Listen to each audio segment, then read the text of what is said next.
Hello and welcome to this week's edition of Murphy's Market Minute with Elliot Omenson and Nathaniel Vossman. And it is Red Friday. Yes.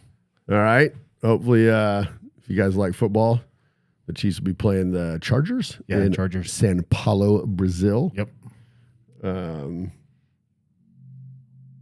I think it's interesting. I'm getting more comfortable with the Chiefs like gallivanting around the world for these games. You know, I think last year they played one in Germany. Yep. Yeah. Over in And Germany. before that, they did London, didn't they?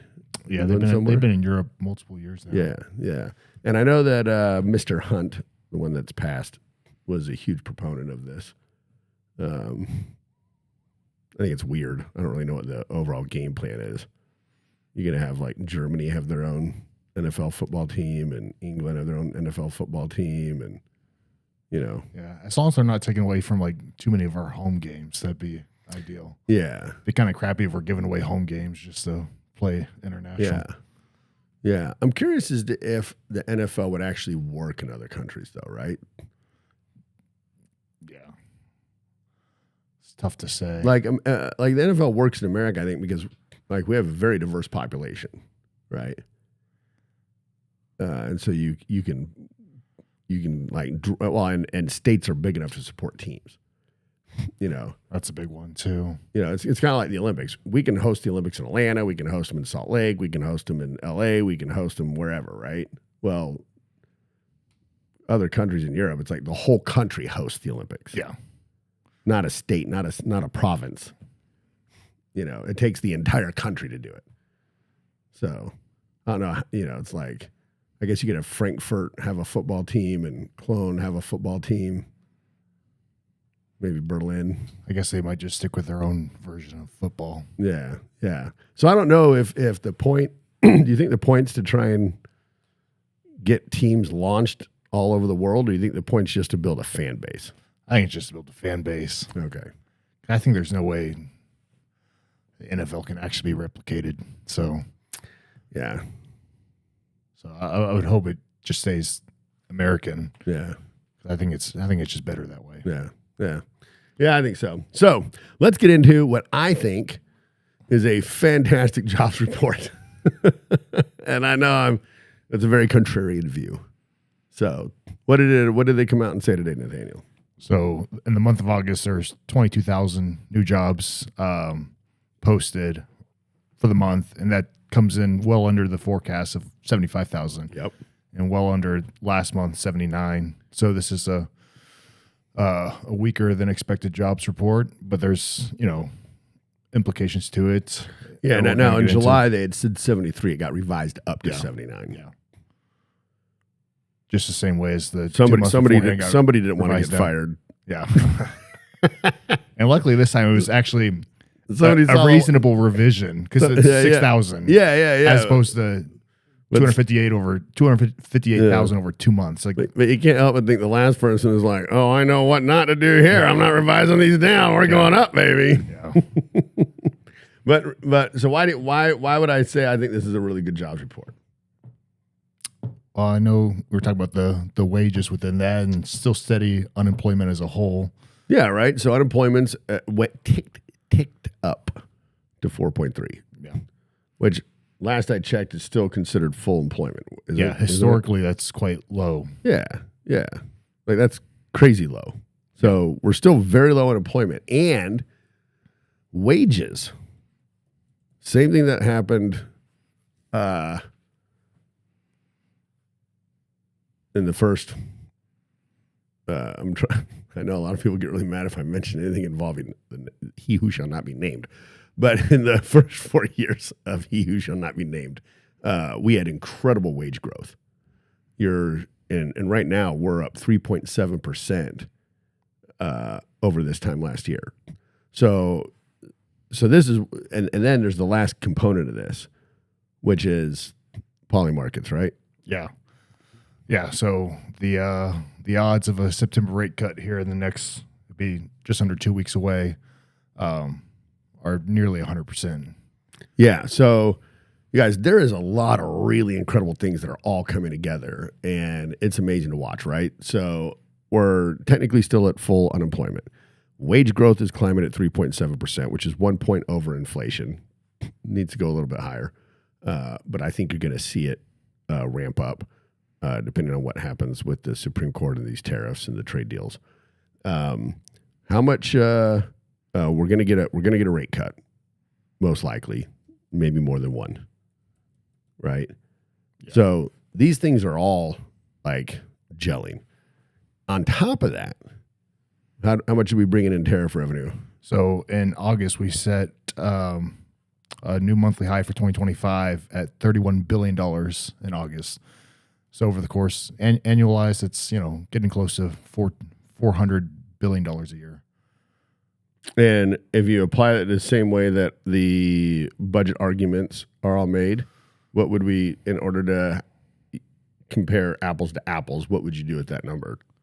Yeah, so a lot of times, these budget organizations like the CBO will project things over a 10-year period. So over a 10-year period, this, if you were to keep up at this rate, it's anywhere between $3.5 trillion to $4 trillion of revenues coming into the federal government over 10 years, which I think more than offsets the new tax bill that got rolled out earlier this year. Yeah. So, is that tariff revenue? Do we have any data on whether or not it's causing inflation? That's still an ongoing development, but I do know like the stance that the Fed has taken is that it is really more of a one-time increase, which logically would make sense. But as of right now, like the inflation numbers have been pretty tame. I think last week's like PC numbers, I think it was last week, were 2.7 year over year. Yeah, which is above the 2% target, but certainly not rampant inflation like we've been told. Yeah. Yeah. So, yeah. So I did read a report on Zero Hedge. I can't verify it, but just that the impact of the tariffs is not being shouldered as much as what everybody said it would be by the American people. So you have inflation at 2.7. You got wages climbing at 3.7. You have a massive amount of tariff revenue being generated to the federal government. You have huge investments being made in America by foreign companies and foreign countries. And where's the stock market at? Let's end of that. Where are we at with the stock market?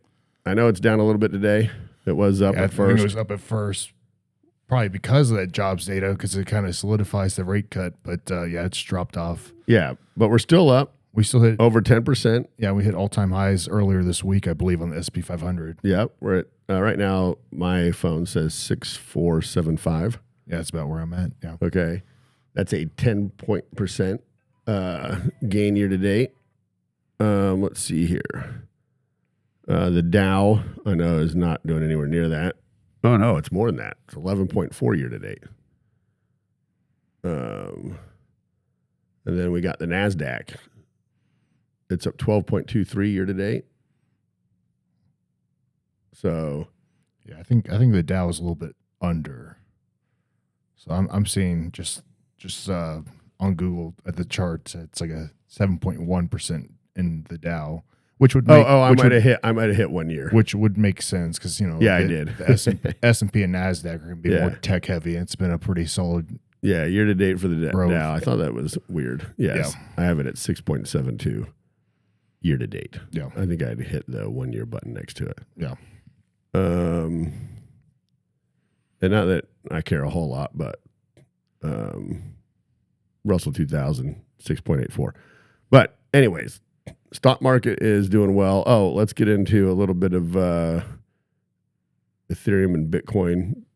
Bitcoin's at 110,000. Ethereum's at 4290.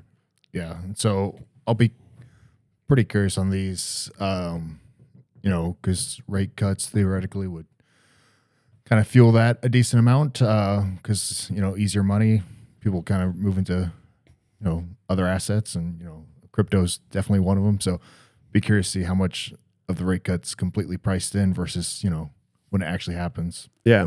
We'll see. Yeah. And so, look, and as much as I think everything's going really well, we've had a lot of people take advantage of our 8% interest bearing account that we rolled out a couple weeks ago. Yeah. And one of the positions that I really like for it is just, we've